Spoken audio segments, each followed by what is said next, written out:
My personal engagement took place at Daniel Morgan Middle School with Mrs. Saunders' 6th grade English class. In her English class were about 20 6th graders, all with different reading levels and abilities as well as reading styles.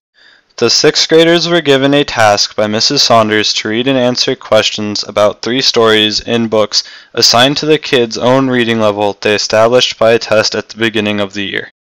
The reading levels were categorized A through E, with A being the easiest stories to read and E being the most difficult stories to read.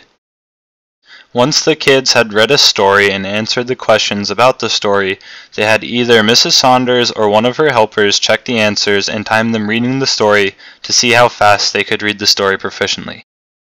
The kids for the most part were able to speed through the first story as if they had read it before, but went slower on the second and third stories as if they had never seen the vocabulary at all. Each story had 7 or 8 questions to go with the story. Each of the questions was focused on a different skill used in English. Once the kids mastered a level of reading, they were promoted to the next level with a new book full of new stories. Also in Mrs. Saunders' class were kids with disabilities who had their own teachers and required more patience when reading the stories and took longer to complete the task. These kids did seem to enjoy reading, especially when the helpers came around to help them out with the questions or read out of the passage because they couldn't understand the words.